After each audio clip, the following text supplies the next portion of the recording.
Hey there guys, this is Rockin' Gundams, and this is another tutorial, as you can obviously see by the title. This tutorial is obviously for Redstone, and I know a lot of people have a lot of trouble using Redstone, so I made the short little tutorial on how to use it. So the first thing you want to do is obviously to find some redstone. Redstone is like a stone block, but it's got little red specks in it. And when you mine it, you get redstone, which will look like that. Once you have that, you're also going to need some I was going to say levers, but I'll say levers, which are made by using cobblestone and sticks. Pressure plates are a good idea to have. You can make them either using smooth stone, which is just two smooth stone next to each other, or wood planks, wooden pressure plates.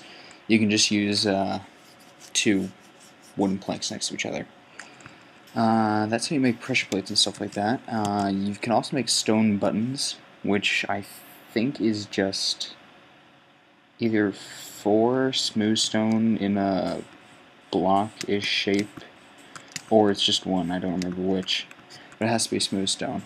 They haven't made a cobble version yet. So, this is my server, and I just spawned a bunch of stuff so I can use it. The first thing we're going to learn about is how to change the flow of a redstone wire. Or you know what, let's see how a redstone wire actually works.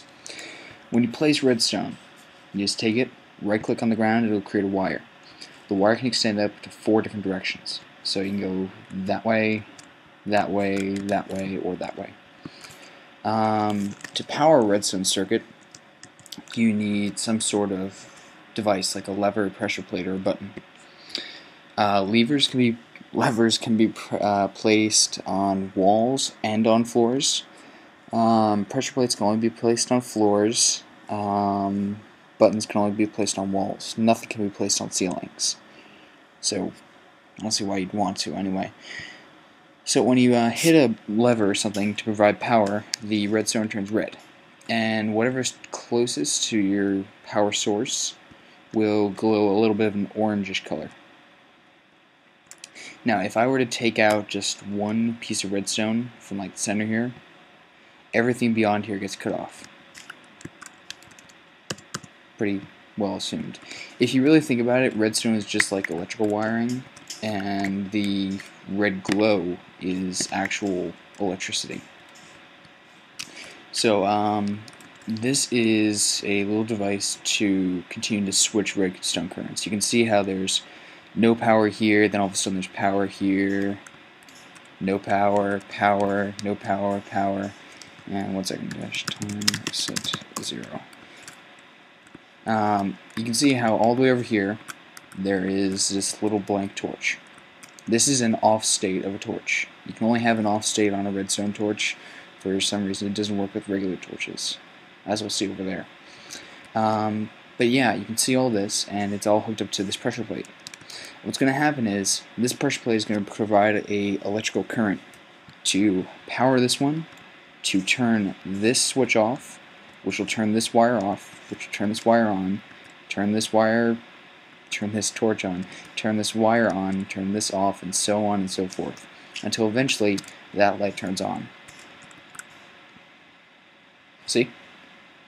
Now, how did I do that? It's very simple. All you need is a raised surface. I'm just going to make it 3 here, but all you really need is 2. Take a redstone, just put it down right there. Take a redstone torch, put it on the side like that, and put another one right here. And what you've got now is you've got a powered torch with a powered wire and an unpowered torch. Anything after this torch will be unpowered. Anything before this one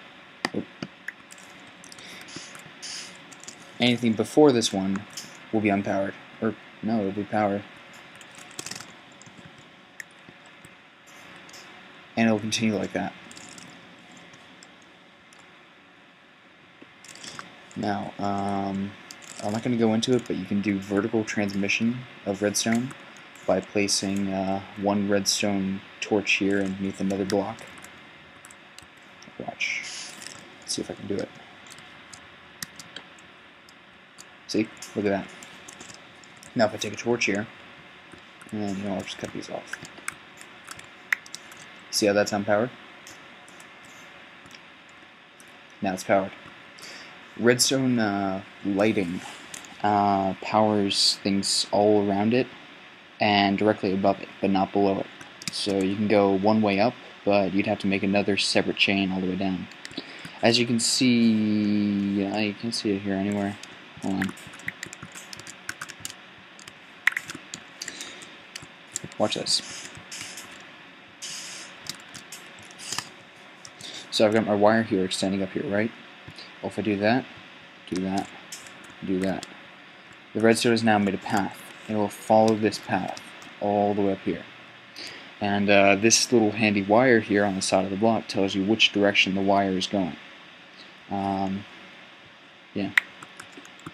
So that's pretty cool. But yeah, this is how you made the old redstone repeater, which would continue your redstone current, like extend its range. Oh, that's something else I forgot to mention. Redstone can only travel a maximum of 16 spaces. So if you want to extend that reach to power some faraway door or something, you either had to build one of these devices with a one on the side and the one on top like that, or you have to actually use the redstone repeater block that they just put in. I think it was in the last update. I don't remember. But yeah, you need to do that to extend the reach of your redstone. Just look at this again. You'll also note that when I step off this, it takes like a few seconds for everything to reset. Like, watch. 1, 2. See, like 1.5 seconds for the current to travel all the way around to this one. Because at each station where it crosses, it's not an instantaneous change. So it needs some time to react to power itself in a certain way. You feel me? Yeah, you do. Okay, 1 second. Dash, give, rock on 10. So now what is 9? Damn. Dash, give, rock on 9. Okay, what I've just done is I spawned myself some moving water. And we'll just move all this stuff. Now, you may be thinking to yourself over here, hey, what the hell is this? And for the record, this technically isn't redstone related, but I think it's cool. So enjoy. We've got a little staircase thing here. We've got some sand here. We've got a torch here holding the sand up. How the hell do you get past this without breaking it? Well, this is how. What I've done here is I've created a funnel for water to follow as it goes down. Watch. See that? Splits off on that block, goes that way and that way. Lands down those 2 blocks. And yeah, just watch.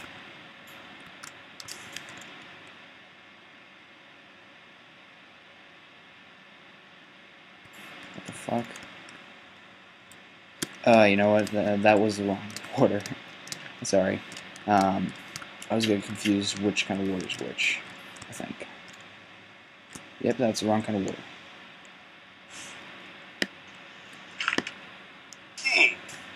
Here we go. See that?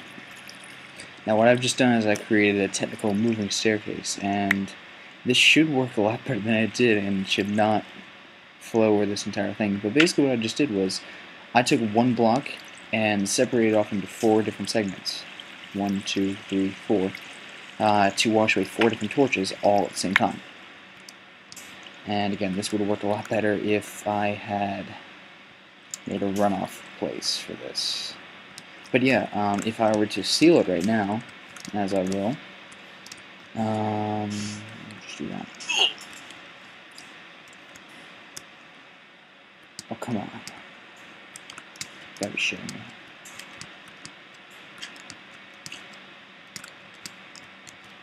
God damn it.